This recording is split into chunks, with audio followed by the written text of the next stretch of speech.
Hi, I'm Michelle Chalfant, psychotherapist, holistic life coach, and human just like you, learning to navigate life's challenges. With over 25 years experience, I teach people how to get healthy using the adult chair model. The adult chair model is where simple psychology meets grounded spirituality, and it teaches us how to become healthy adults. From anxiety and depression to codependency and relationship issues, you can use the adult chair for just about anything. Each week, I share practical tips, tools, and advice from myself and a wide range of experts on how to get unstuck, how to live authentically, and how to truly love yourself, all while sitting in your adult chair. Welcome to the Adult Chair Podcast. Hello, everybody, and welcome to the Adult Chair Podcast. I am Michelle Chalfant, chatting with you today about healing. You know, that's like one of my favorite topics. Here at the Adult Chair, you know, we're all about emotional healing, mental healing, of course, but something that I've also been passionate about most of my life is physical healing. But what I have found through all my very, very many years of life that I've been on this planet is that physical health is very much linked to emotional health and mental health. So we really need to look at, again, emotional and mental in order to heal physical. So I have a lot of people that write in and they ask, you know, I've got this going on. What do I do? After working, I've had this experience with myself. When I heal something emotionally, something physically clears up for me. It was amazing. I had horrendous allergies, just to give you an example, all of my life until I was probably in my mid-30s, and I was doing tons of personal work. And guess what? They just literally vanished. Like, I don't have allergies anymore. I used to live on, you know, Benadryl and all the things. I couldn't go outside. It was so bad. But I've not only done that with things like allergies, but even physical pain that I've had. There is a link emotionally and mentally. So anyway, we got a great show for you today because Dr. Kulreet Chaudhary is with me today. She is as brilliant as she is delightful to speak to. She is a wealth of information. Oh my goodness. We talked about a new way of looking at healing mentally, emotionally, spiritually, and of course, physically. This is what I love. I love to have people on the show that really can go there and they are knowledgeable. And man, let me just tell you, she knows her stuff. Let me wait till you hear her bio. She's very impressive. But we talked all about healing in the different ways. And she's talking with us today about sound healing, which is something you can do for free. Yes, that's what I love. She also talks about Ayurvedic medicine. We talked about living in harmony with nature and each other and how that creates positive health. We talked about the roots of health problems. That's what I'm telling you. We got to, whether it's emotional, physical, whatever it is, you've got to get to the root issue. And she and I had this conversation today. Yeah. The root of health problems and how they can be physical, emotional, and even traumas. She explains what sound medicine is and how organs all have a different frequency, and we're studying how to use sound and frequencies to bring organs into balance. She talks to us today about what that is and, of course, how you do it. I love when you guys can walk away from the show and you can practice something immediately. She even does a demo for us of a chakra mantra that you can do today. So anyway, she talked also about why health is our birthright, the root of sickness and why the source of sickness can be physical or emotional, and understanding the biology of energy and how science is catching up to ancient ideas about energy. Thank goodness. You all know I talk energy all the time, and I'm so glad that we're finally catching up with this. So it was a phenomenal show. And something, speaking of energy, that you must practice daily is grounding. And this whole month in the membership, we are talking about, I'm teaching you not just what grounding is, but how you do it, how you can implement it in your life. Please come join us. We'd love to have you at theadultchair.com/membership, all about grounding. You will love this month. All right, let us jump right into Dr. Kulreet Chaudhary, who she is. I mean, this is impressive. Get yourselves ready. She is a neurologist, a neuroscientist, and leader in the ancient science of health known as Ayurveda. This rare combination of expertise gives her a unique perspective on healing that has helped thousands of people feel better and achieve health goals they never thought possible.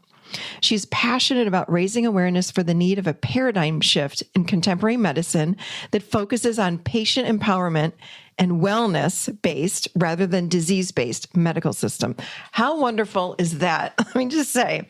In addition to her decades as a practitioner and educator, Dr. Chaudhary remains committed to advancing medical research and has participated in over 20 clinical studies in the area of multiple sclerosis, Alzheimer's disease, Parkinson's disease, ALS, and diabetic peripheral neuropathy. Her contributions include groundbreaking work on stem cell therapies for diabetic peripheral neuropathy and drug development for the treatment of ALS, as well as hands-on discoveries of ancient Siddha medicine texts. Dr. Chaudhary is the author of The Prime and Sound Medicine and has appeared as a medical expert on numerous programs, including The Dr. Oz Show and Home and Family. Get ready for a great show. Buckle in, people. Here we go with Dr. Kulreet Chaudhary. So welcome to the Adult Chair Podcast. Kulreet, as you know, because we've been chatting for the last 20 minutes, I'm so excited to have you here today. I'm so excited to be here with you. We're starting out laughing, which is a good sign, of course. Yeah, that's a good sign. We're laughing and crying. And we've had goosebumps many times already. This is great. Yes, this is going to be goosebumped each other. Yes, we have.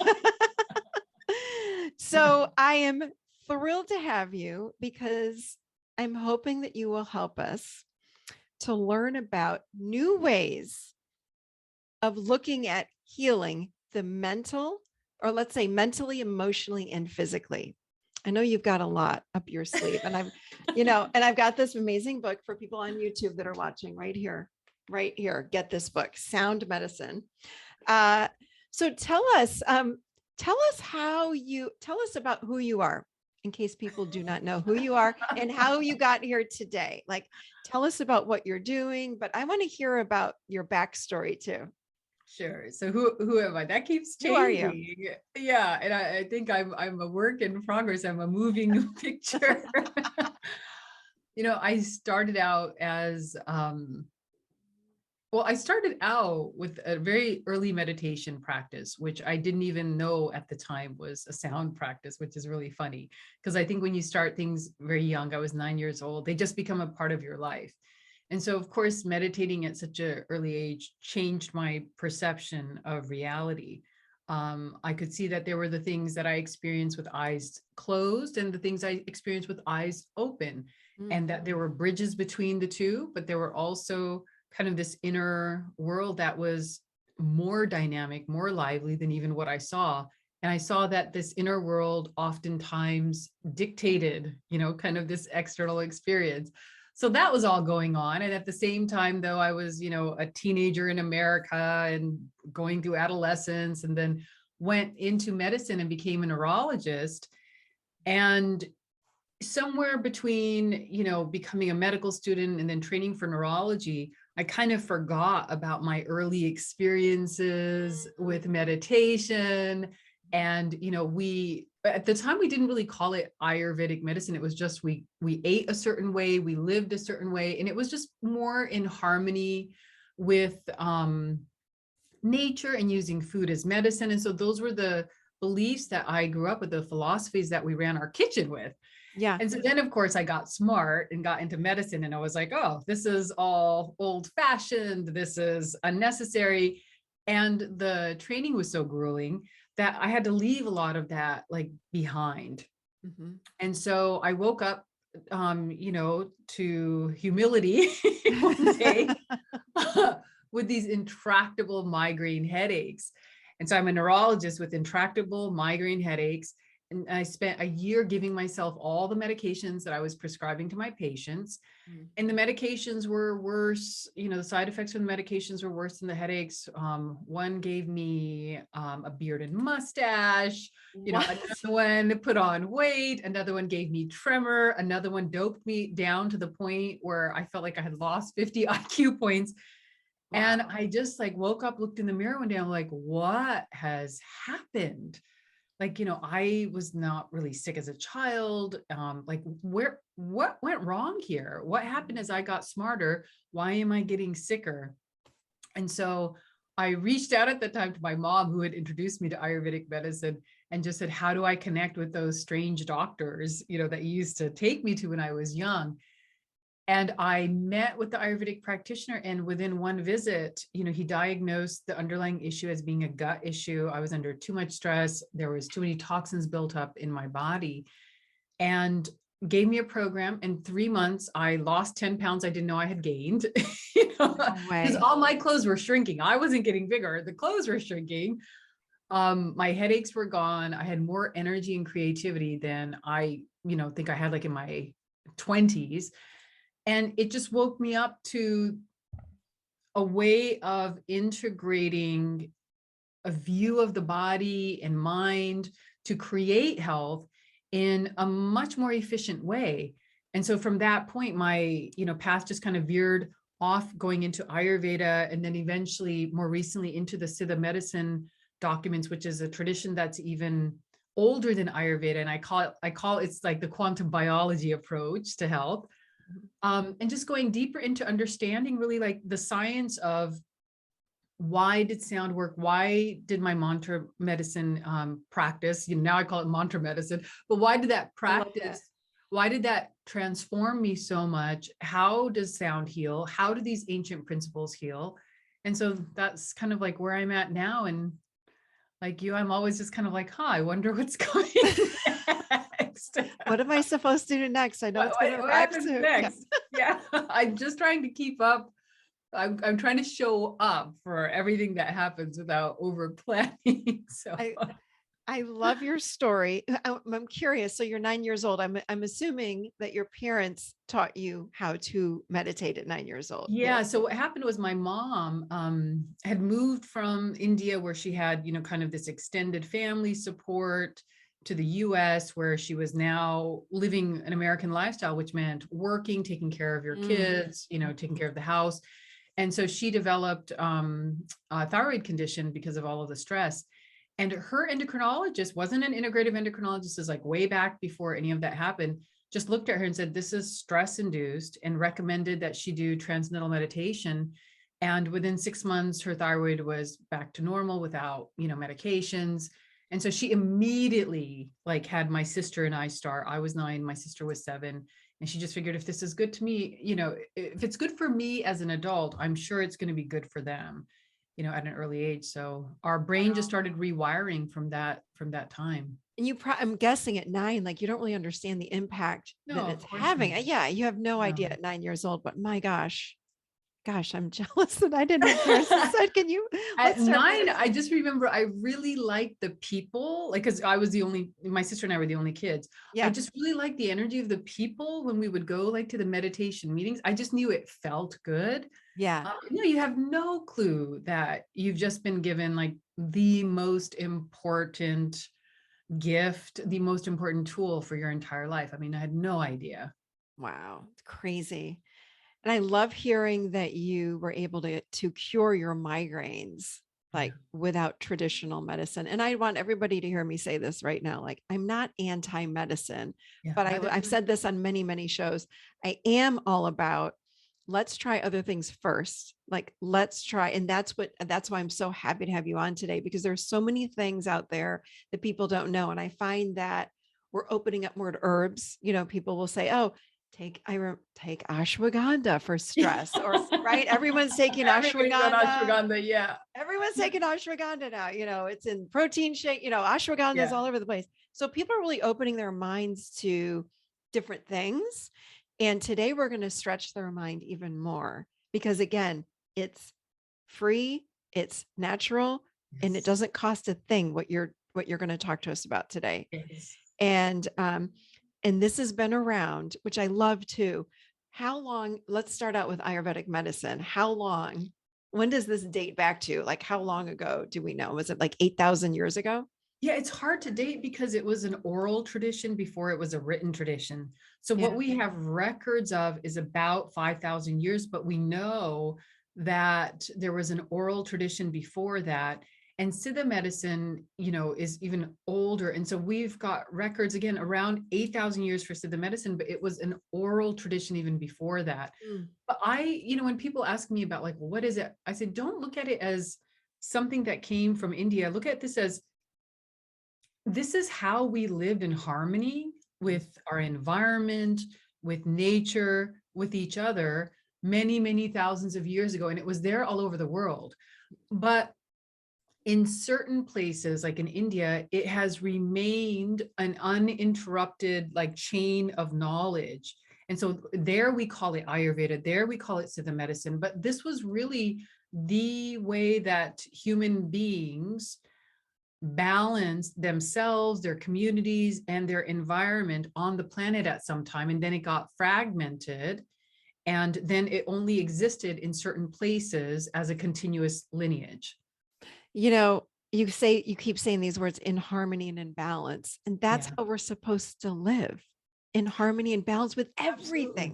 And Well, we it don't doesn't do make that. sense though, right? Because here we are, and we know this now because we have so many environmental toxins that are creating physical health problems. And when the earth doesn't do well, we don't do well. Right.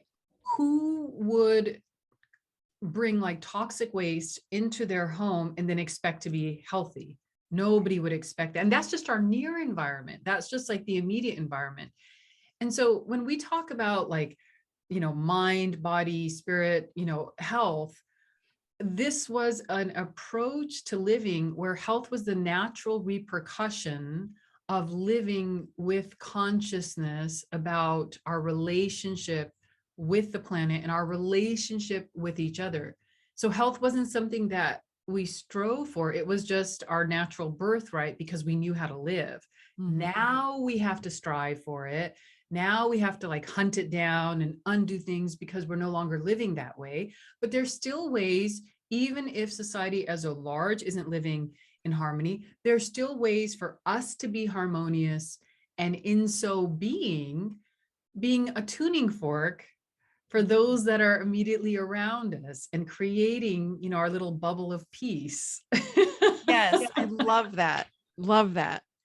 Define, you keep saying Siddha medicine. So just define for the audience, what is that? So Siddha medicine and Ayurveda have a lot in common in that like food is medicine, that balance comes about by creating inner harmony and also creating harmony in your environment. Mhm. Where Siddha medicine differs is, so the Siddhas were a group of people that were in South India. Now, the ones that were in South India got the name Siddhas. It's not that they were only located there. When we look at the records, they were actually all over the globe. But the group that was in South India got identified as the Siddhas. In other areas, they were given like different names, but they all exhibited the same properties and or characteristics. And the reason they were called the Siddhas is because they had siddhis.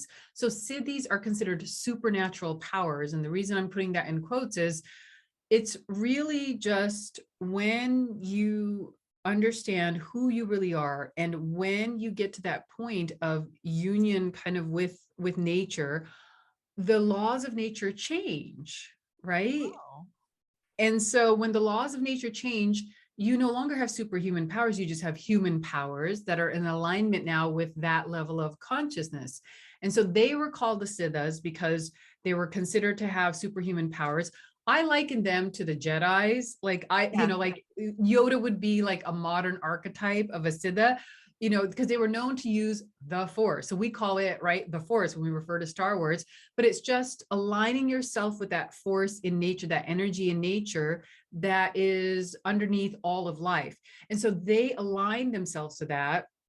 And actually, the Jedis were made based on the mythology of the Siddhas. Oh, that's so cool. Yeah, and so they also had a practice of medicine for maintaining health and harmony for the individual as well as society. So Mm. Siddha medicine is Mm. Jedi medicine. Oh, I love that. I love It's- that. if a Jedi gets sick, they would go to a Jedi doctor. So that would be a Siddha physician.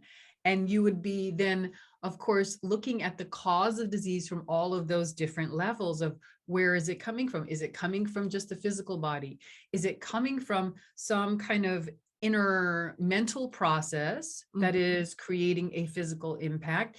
Is it coming from a like a spiritual quest? Is it coming as part of the soul's journey? Like, where is this coming from, and how do we then bring about balance, understanding the source of it? Do you think that we as humans can get sick just for the sake of getting sick, or is it always something's out of balance? It's always something out of balance if the sickness is prolonged. So as human beings, especially with our current environment, Mhm. you can be exposed to like a toxic exposure, or you can get injured. But when it becomes chronic, that is that there's something else going on. I think we forget the capacity of the human body to heal, and that our cells are constantly being replaced, Yeah. right? And even in the brain, our neurons are constantly being rewired. And so if we're constantly healing, then what's keeping us sick? And that's always my question, is if we are constantly changing, multiplying, and healing to the point that we're not even the same person, like 3 years later, it's not even the same cells, right? Hmm. Then what has kept us in the sick paradigm? And so something is keeping us in that pattern. And, in Siddha medicine and Ayurveda, our goal is always, so what's keeping you in that pattern? And that's why you have to look at different areas. Is it a food that you're eating that your body is reacting to in a negative way? Hmm. Is it unprocessed trauma? And the way that we refer to something that's unprocessed, it's called ama, spelled AMA. Hmm. And that means something undigested, and it refers to something physically undigested or mentally or emotionally undigested. And when we do the work with our patients around trauma, what I find every single time is as the trauma heals, the body will begin to shift and it'll begin to heal, because the program that was holding the cells as hostage to the illness, that program begins to dissolve, and then the cells just start to replicate and go back to their normal set point. So there's Yeah. always something. Our normal set point is of excellent health, It's of excellent health. And now, excellent health, no matter what. I like and this. here's one caveat to that, is there's also kind of this soul journey that we have, right? Yeah. And what Yeah. I mean is that is the development of the ego. That's the development like of the mind. And there are definitely times where you can see how a physical illness is contributing to the development of the human being, Mhm. right? And Mhm. so I don't ever look at having a health problem as, oh, I've done something wrong or I failed in some way. I always look at, first of all, what does this represent? Is it something that I need to, fix in terms of a habit, a routine, or is some old trauma or is some old program that had been so hidden, so deep into subconscious that it's finally coming out? Or is this giving me some kind of an opportunity? Is it giving me an opportunity to learn more compassion, to learn more Yeah. tolerance, to learn more patience with others? Like, what is this offering me? So I always look at from all of those different perspectives. So it doesn't have to be that when the body doesn't work the way we want, that something has gone wrong. Wrong. Yeah. I agree with you. So, what are some of the ways that you would work with someone to figure out, like, wow, this is a trauma? This is because you're eating gluten and you shouldn't be eating gluten, or you're eating food that should be organic because you're eating a heck of a lot of, glyphosate in your food, right? Right. Like, how do you diagnose in these ways? So it's always everything together, especially when we're first beginning, because most people, when they first begin, aren't coming from like a balanced diet or a Right. balanced routine. And so in the beginning, it's a lot of just the basic things for getting the body into balance. And so we do that by approaching the body in terms of the doshas, the Ayurvedic doshas, of how to bring these three unique mind body types, these three unique energies that run through everybody into balance. So there will begin like with dietary changes, getting away from processed food, getting away from microwaving, getting away from like excessive use of alcohol and like tobacco and sodas, and then eating more for your individual blueprint. So that's always the initial part, because it's very, very important to ground the body before you dive deeper into like the psychological work.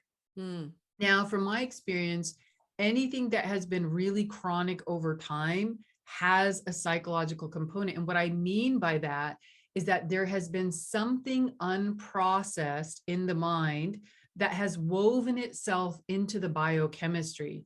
And so I would say for the majority of patients, after we make these first initial changes, we almost always go into, trauma work. And I'm sure you've gone through this too, where you meet somebody like, oh, no, I don't have any trauma, because oh gosh, yes, all the trauma time.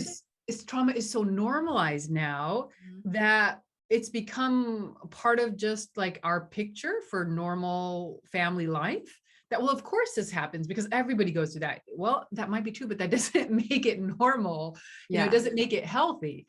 And so as we start to go into the body work, as the body starts to clear up, these things naturally start coming up into the mind, the channels start to open up.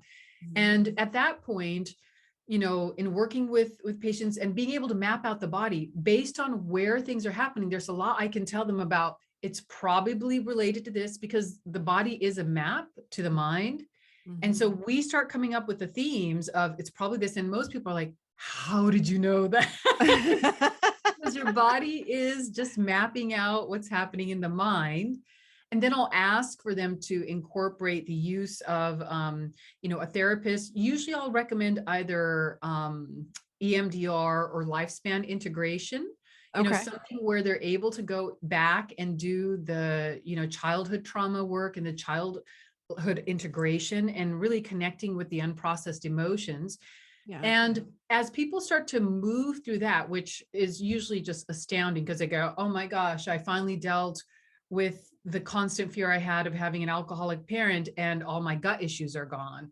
Or I finally processed, the fact that my parents, I was an unwanted pregnancy and all of my joint pain is finally gone. Wow. And as we start to move into that, that's where I'll incorporate like a lot of the work with sound medicine and what I call kind of the quantum biology, because when the body and the mind start to shift like this is when you can take the opportunities for these quantum shifts where you deepen your level of consciousness, you deepen your understanding of life, and you deepen your understanding of yourself and others. So that's kind of what the storyline, the story arc looks like, is we always start with the physical body because otherwise things get clogged there. And then naturally, spontaneously, the mental body starts to like express like what were the hidden traumas. And then we start to connect into this deeper consciousness, which people call it so many different things, universal intelligence, self, whatever. And when that begins to happen, your healing becomes spontaneous because now life is really beginning to teach you what you need to do to create balance in your little corner of the world. Wow. I'm thinking of people that feel like they have to live forever with, I personally know people with PCOS, thyroid issues, cancers, all of these things. But what I'm hearing you say is that they don't have to live like this. No, I mean, I think, well, let's look back, like even just a few decades ago, right?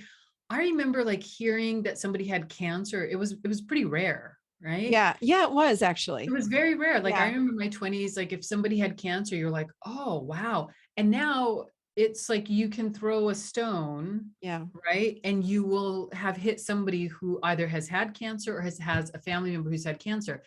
And so you have to keep in mind that sickness becomes a norm only as more and more people are becoming sick. And so we get very jaded to our understanding of what normal aging is and what normal health, living is by what we see. And as we're seeing fewer and fewer people living healthfully, we just assume that health is a myth. But that's just a reflection of kind of how out of balance our life has become. It's not a reflection of the reality of living in this body. I'm thinking back to like even my grandmother's generation. People lived like into their 90s to hundreds in that generation, and they were perfectly healthy. Like they just would drop dead, but there wasn't like this long disease course starting in their 40s. Like They were just like, Alzheimer's and I'm thinking of like arthritis yeah, and all yeah. of this. Like, Like my great grandfather was 104 when he passed away, and he was still walking like 10, 15 miles a day, what? Oh my gosh. and was absolutely healthy, and just Wow.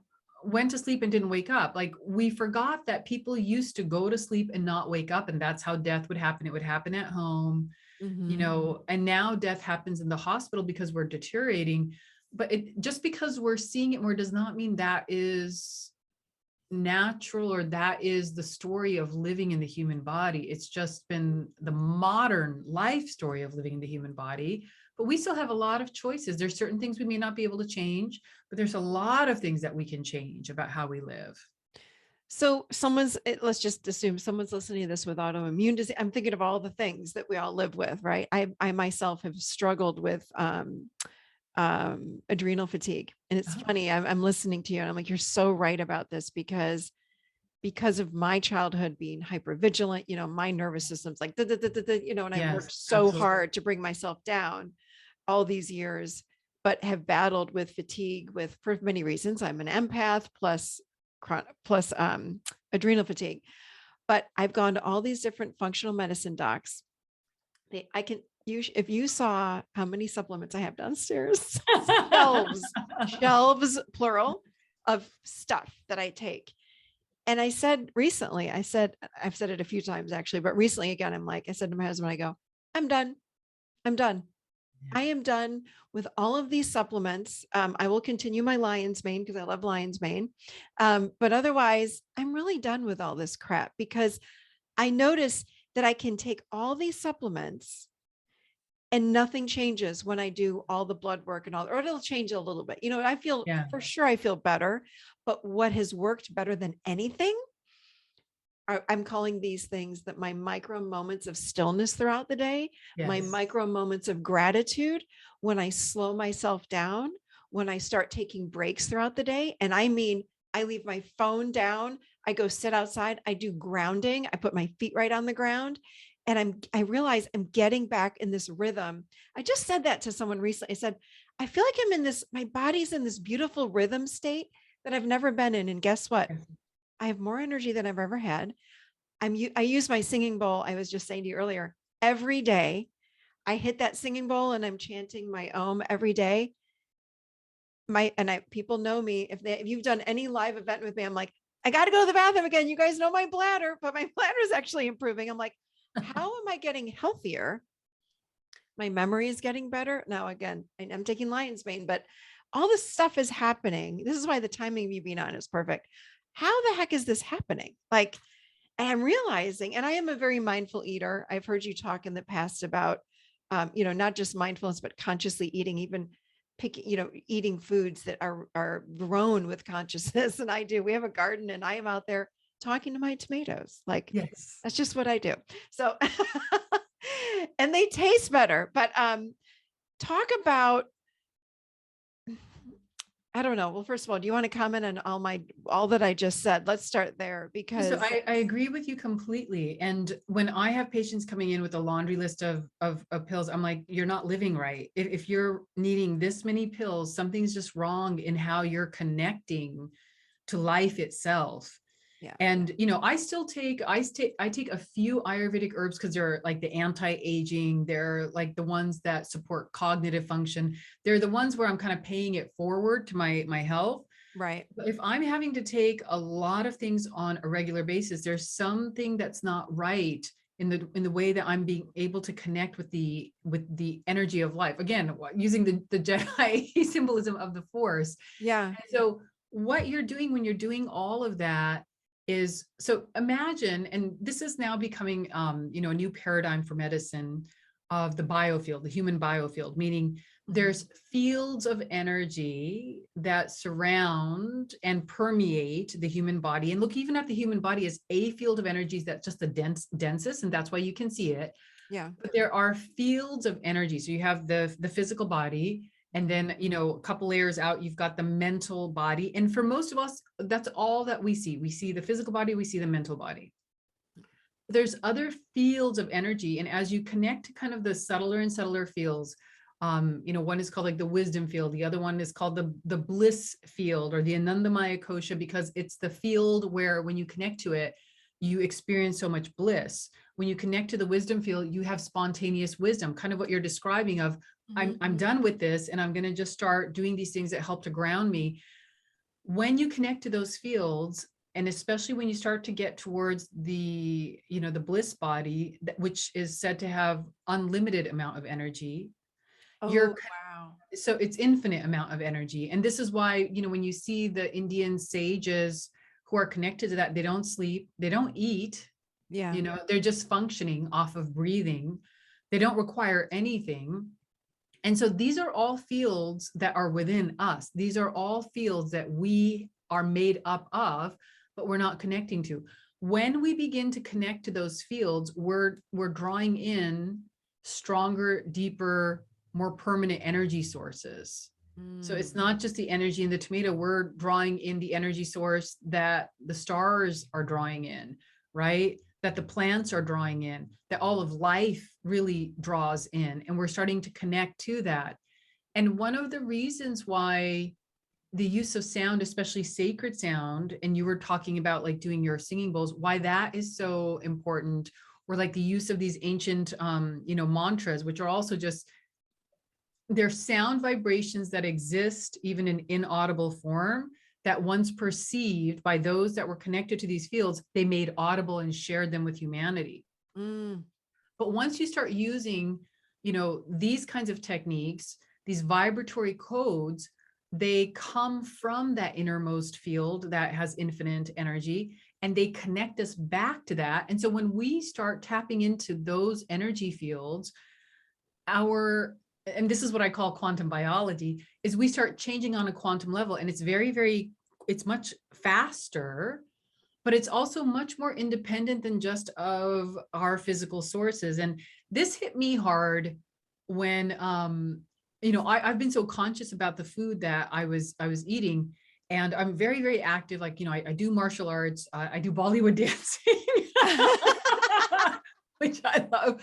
I'm pretty active. And so I was in this place of like, I have to eat this much because I'm expending so much energy, you know, kind of just the program that we learn, especially when we go into integrative medicine, of like, you've got to get in this much protein, you got to get in this many carbohydrates. And it hit me when my body just started saying no to so much food. It's not that I don't eat food, but I eat so much less now, even though I'm doing so much more. And I had to sit there and think, and I don't take a lot of supplements. You know, I take like kind of a few key Ayurvedic herbs for the mind, and like balancing hormone and like anti-aging. And I sat there and I go, from where is this energy coming? Because I'm not sleeping as much as I used to. I'm not eating as much as I used to. Like my body's just clearly saying you don't need this much food. So I just reduced it. And I said, so where is this coming? And that was when this concept went from being you know, conceptualized of like, oh, there's these field of energies and you can connect. And I was like, oh my God. Oh my God. Yeah. It's coming from there. Wow. And what I heard from the people around me, because of course you don't notice anything in yourself because you see your face in the mirror every day, right? But what I heard from the people around me as this transition was happening, you know, we're all aging, of course.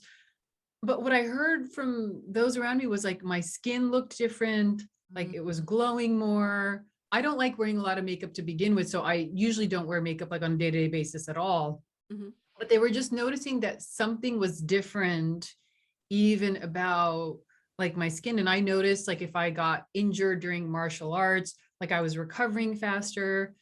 And that was when it went from being theoretical to like, oh, wasn't it amazing that the Siddhas know that, to being like, oh my God, I'm a doctor, I'm a wife, I'm a mom, I've got carpool, I've got, school meetings, like I've got all the stuff that everybody else has, but like oh my God, I'm connecting to these fields. And then it was like, this is no longer just theory for us to study about past civilizations, but this is now something that is a tool for modern life.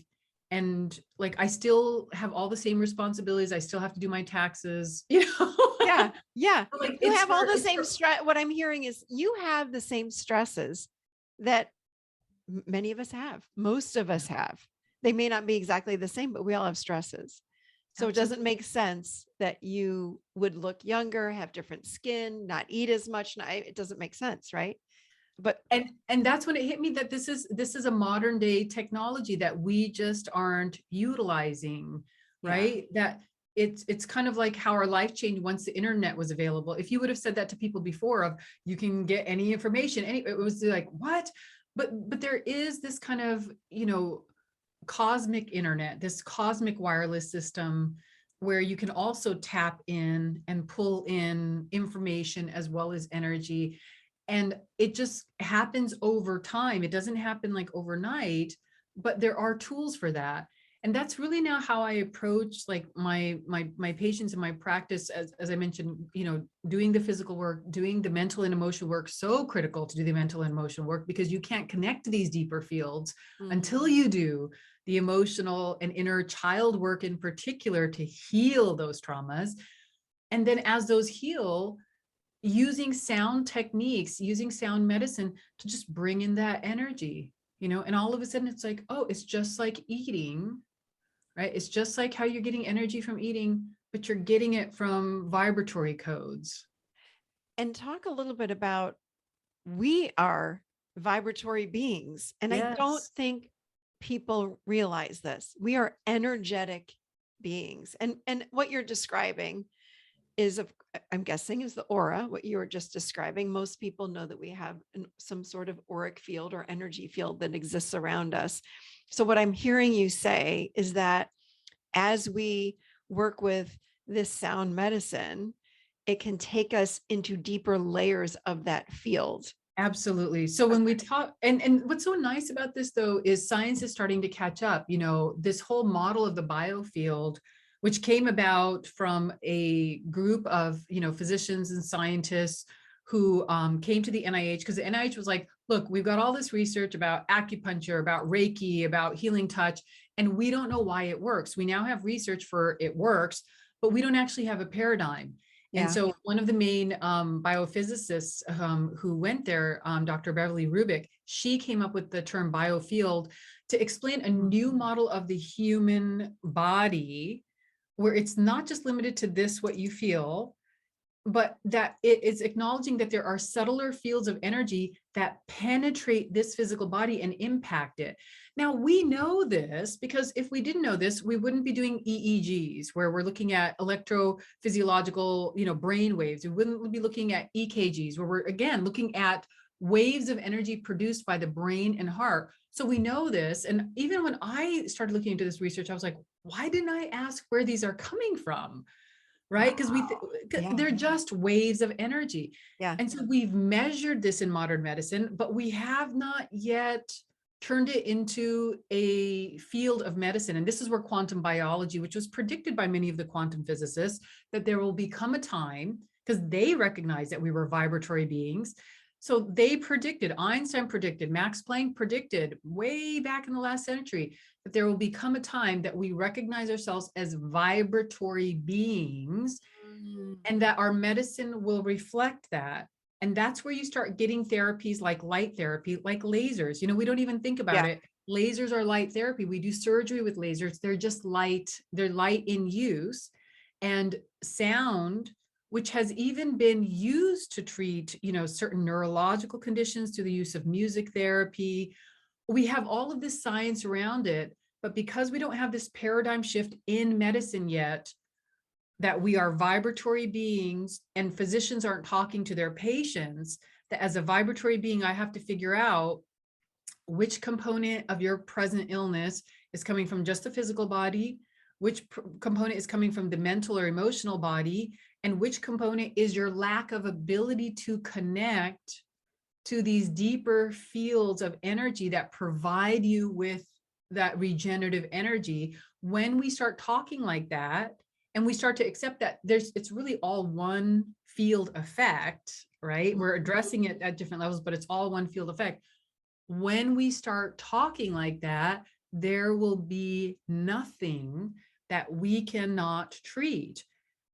And if there is something that takes longer to treat, there will be a deep understanding of the spiritual importance of that journey, but there will be nothing that we cannot treat. We will be able to alleviate human suffering when we start talking like that.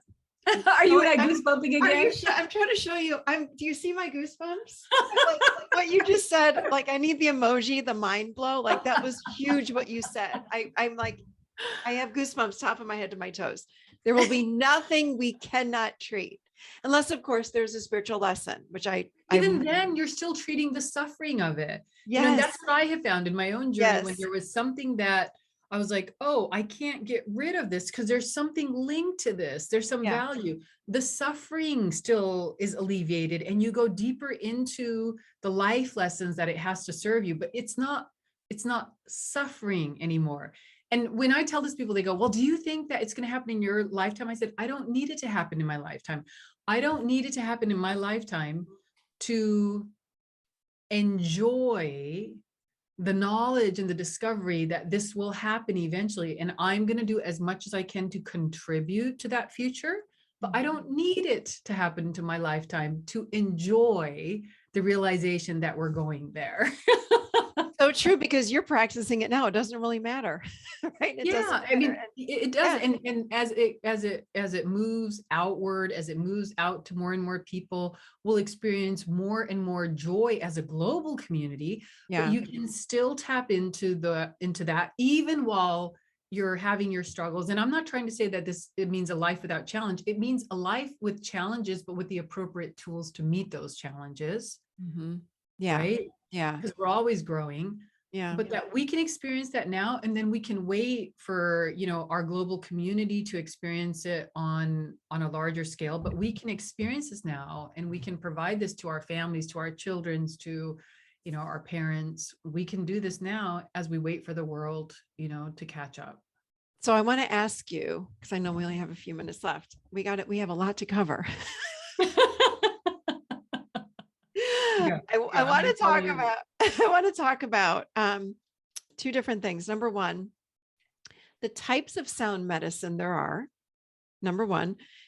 And number two, I think I read this or heard you say this somewhere, so yes, we have a vibratory body, but each one of our organs vibrates or has a different frequency, which is so cool. And it makes perfect sense. When I heard you say that, I was like, of course it does. Like, so your heart has a different frequency than your liver, than your thyroid, than your colon, all of it. So, so talk about how the types of sound medicine can treat the physical body. And, and again, you're also treating the emotional body, mental body, but talk a little bit about the different types of sound medicine. Absolutely. And I want to just expand on that point of the different sounds basically made by each organ system, because it was such a profound discovery for me, because I discovered it by looking at Western research. It was some of the research coming out of UCLA, and I believe they are patenting now the technology to be able to record the signature vibratory frequency of each cell cluster. And what it made me realize is that our cells are singing, essentially, that they're really singing, that when they become diseased, they change their tune. But because they're always singing, sound can bring them back. And that's what's being patented, is the technology for exposing you to the frequency of a particular cellular frequency to bring you back into balance. But this was ancient knowledge, and this is going to your other question about the different types of sound medicine. This was ancient knowledge, and so in Siddha medicine, in Ayurveda, in Jedi medicine, they would use different kinds of sounds to heal the body and use the frequencies made by different types of sound to heal the body. And there's so many different ways to do this. And I always say, see what, and this is not meant to be punny, but see what resonates with you. Yeah. Like for some, singing bowls and and having some knowledge also though of the singing bowls of which frequency do you actually need, right?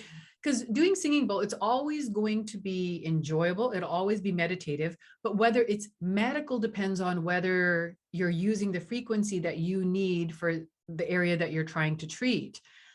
The reason, and using music therapy in general, like even just using classical music, we have found, helps to coordinate the brain, helps to make the brain more orderly. But the reason why I like the use of mantras is, number one, they're free. You can do it without anything else.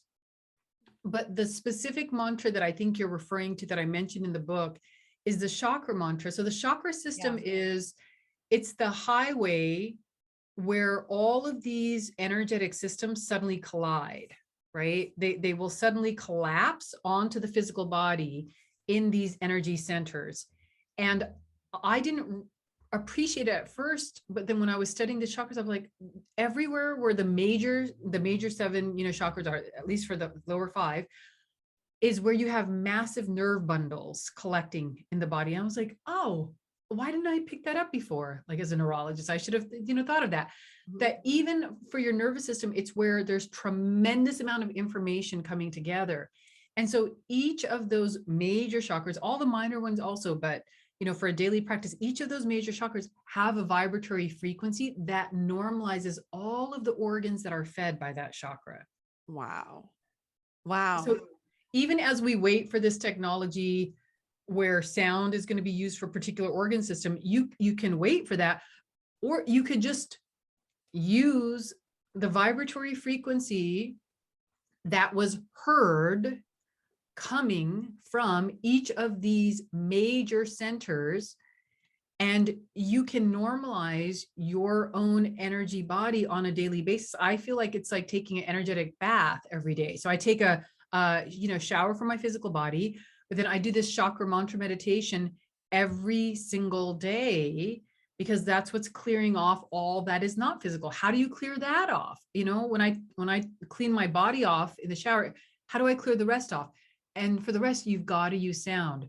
So that's how, kind of I approach using sound medicine is, what can I do independently? There's many, many ways of using sound, but if I run out of batteries, right, and I can't listen to something that I've downloaded, or if I'm on vacation, I don't have like my singing bowl with me, like I want to have something where it cannot be interrupted. And that's why I really recommend doing like a mantra meditation practice, particularly the chakra mantra, just because it's like taking a shower, right? For all of the parts of you that are not physical.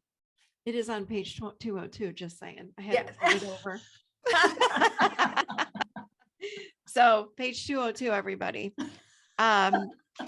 So I'm going to be the questions that everyone's going to be asking. So doing the chakra mantra, do you just go through the mantra once? Do you say it for 20 minutes? Let's go through. Do we have time? Can I give the instructions for doing it? So Yeah. Whoever doesn't have page 202, they can still do it.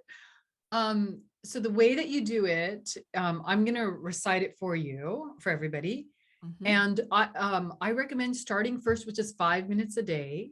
Okay. And then going up to 10, then 15, and then a maximum of 20 minutes a day. This is very strong, even for people who've meditated their whole life, like myself. When I first did it, I was shocked at the changes. And so it's something that you just go slowly. And then as you feel like you can increase it, because imagine if you haven't taken a shower in 40 years, there's going to be some grime coming off of you, right? Wow. Yeah. So same thing happens here. Things start to move and emotions start to come up. And, I've had people who first start this and they get really, really uncomfortable. And they're like, I have so much anxiety. I'm like, that's fantastic. It's working. So just start slow. And in the beginning, you can say this out loud. And then as it becomes more natural, then you can do it quietly. And once you start doing it quietly, you can also start to visualize the area that, the specific chakra that you are activating. So I'll go ahead and just do this a few times out loud with you. Yeah. And then people can use this as, as a model for their own practice, with those instructions of first doing just 5, then 10, then 15, then 20, and first doing it out loud and then doing it silent, then visualizing. That would be kind of the general. So may I put this in the show notes, just your chakra mantra? yeah, I'll give you the instructions for it. Yeah, that would be great. Then people can Absolutely. follow along after they hear you sing it today. So go ahead. Absolutely. Okay, so here we go. So when you do this, just sit comfortably. You don't have to sit cross-legged, just sit comfortably with the spine up. Hari Om Nam Lam Mam Vam Simram Vam Yam Yam Ham Shivam Swaha Hari Om Nam Lam Mam Vam Simram Vam Yam Yam Ham Shiva Om Swaha Hari Om Nam Lam Mam Vam Simram Vam Yam Yam Ham Shiva Om Swaha.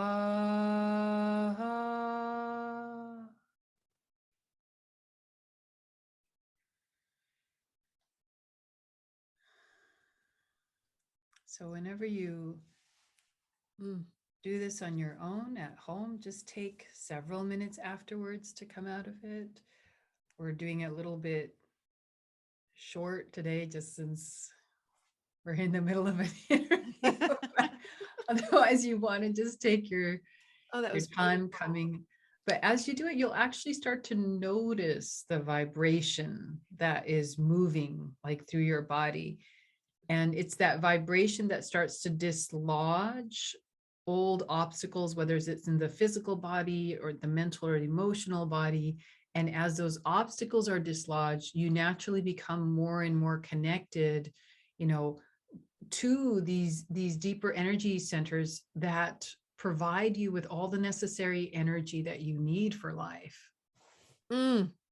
That was so beautiful. Thank you. I could feel it when you would each, it was like starting at the base of my spine. It was like boing, hitting each center. I could feel the vibration.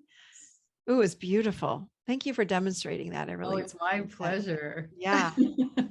So that is like taking an energetic bath every day. And you had said things may come up, emotional, old traumas, things are going to come up. Yes. What if, here's what's coming to my mind. What if I'm somebody that has, for example, a bladder issue, which is my issue? Would I get a singing bowl that's specific to the second chakra?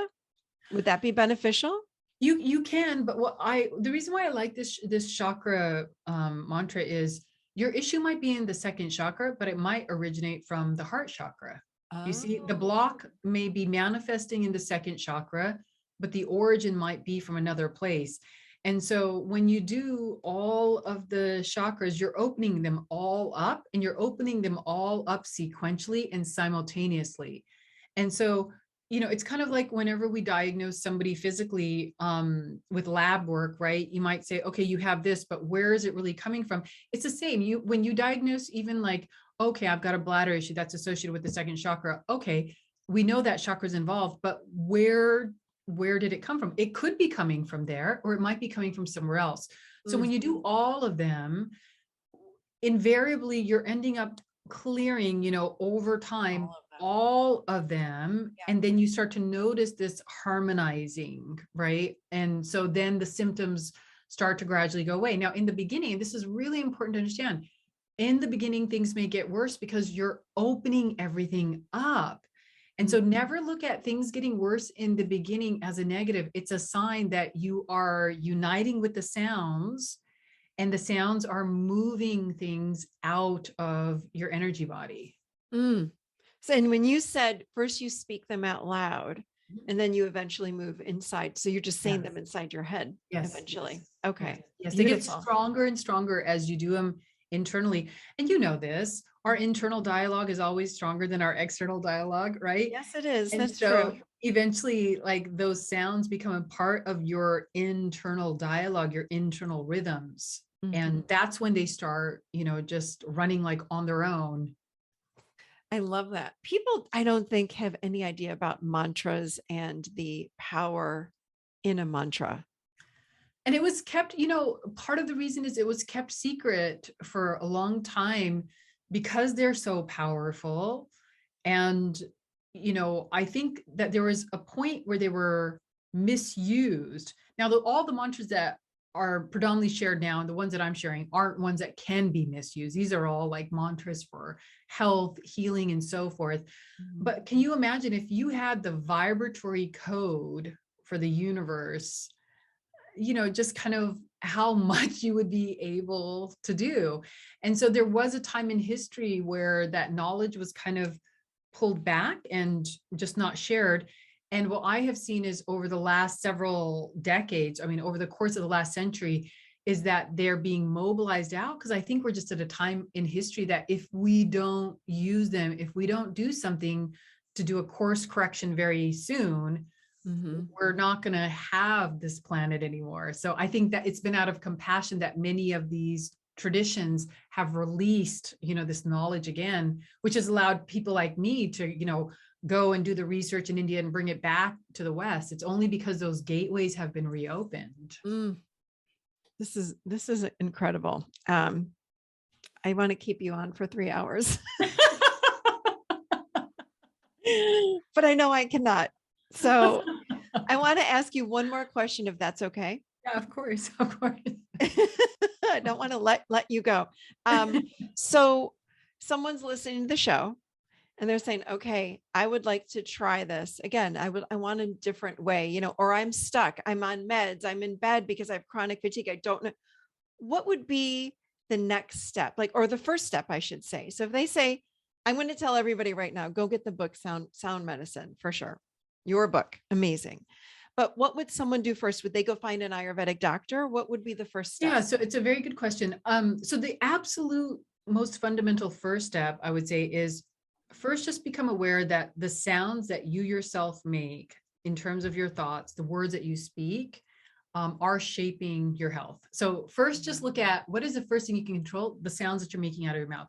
Every time you are abusive to somebody, you're abusive to yourself. Every time that you are angry with somebody, that's creating like a biological, effect in your body. It does not mean don't be authentic, but learn first how to use sound in a kind and firm way, right? So that you're not creating the negative, like vibratory patterns around you just through your own mouth. Your mouth is a singing bowl, your mouth is a tool that creates sound. So first, just like start to correct how you're using that, right? Always being authentic, but in a way that's not creating, those types of harmful vibrations to the body. Next, I would say is start with something to also help align the physical body, just so that when you start to use the sounds, your body's open enough that it can release what is being removed. So whether that's Ayurveda, whether it's traditional Chinese medicine, like whatever path feels right with you, start cleaning up the body. And then as you start to introduce the sound practice, really look to do some kind of trauma work. Everybody has trauma. Sometimes it's complex trauma where it's not just one event, but it's a lifetime of living a certain way, right? Yeah. But start doing work that helps to heal your inner child and connect you to your inner emotional world. That inner child, it's not like some kind of psychological makeup, imaginary thing. It is a living energy within you that never got the nurturing and the healing that it deserved, right? And then use the sound as you're doing things from all of these levels. Use the sound as you're correcting your own behaviors and your use of sound, balancing your body and then healing those early wounds, and then let the sound weave into every aspect of that. And that's when it all comes to life. I mean, that's when you all of a sudden are like, wow, life is magical. Not that it's without challenges, but there's a magic to it, that you're getting all the support you need to complete the journey that you were so excited to go on before you took this birth. You know, we were so excited to become physical, and then we get here, we're like, what? Yeah. That's very true. I did say that. Wait a minute. This is not what I thought it was going to be all about. And here we are. So true. Thank you so much. You are a wealth of information. Thank you for everything you're doing. We need your work in the world for sure. Yeah. Where would people find you if they want to learn more about you?